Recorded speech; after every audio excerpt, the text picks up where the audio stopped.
ये हमारे पास एक सैमसंग का इन्वर्टर एसी है, जबकि 1.5 टन है। इसके अंदर प्रॉब्लम ये आ रहा था कि ड्रेनेज की वजह से नहीं, जैसे पानी लीक हो रहा था।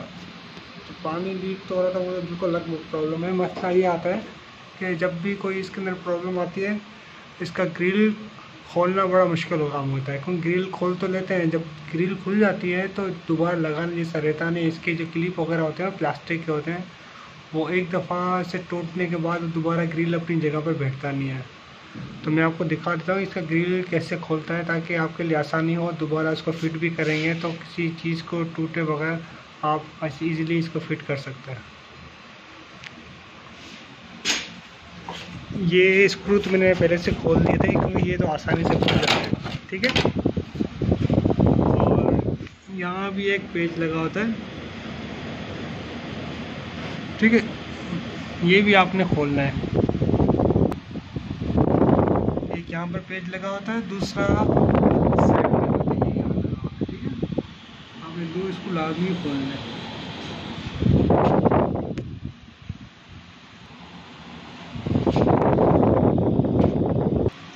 आपने दोनों स्क्रू खोलने के बाद आपने इसके टॉप साइड पे देखना होगा, एक फ़िल्टर लगा हुआ है। ठीक है, फ़िल्टर हमने क्लीन कर दिया, बिल्कुल साफ़ है।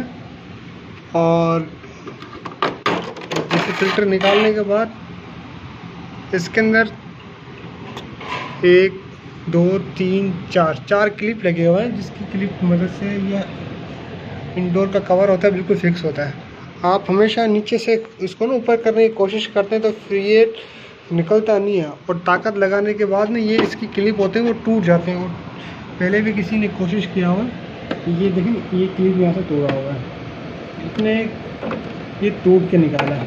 तो आपने क्या करना था, तोड़ना नहीं है। यहाँ पर एक नोज़ प्लस लाकर आप यहाँ पर इसको हल्का सा अपने ऊपर की तरफ पुश करेंगे ना, ये क्लिप ईजिली निकल जाएगा। ठीक है, ये देखिए इस तरह ईजिली आप निकाल सकते हैं, ताकि आपके लिए कोई परेशानी ना हो। तो निकालने के बाद और 2 क्लिप यहाँ भी लगे रहते हैं इसके ड्रेन की तरफ, इस साइड पे। आप उसको झटके से निकालेंगे ना तो एक आवाज़ से आइए, आराम से निकल जाएगा।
ठीक है, तो हमने इसको इजीली तरीके से कवर खोल दिया, मगर किसी क्लिप को तोड़ देगा।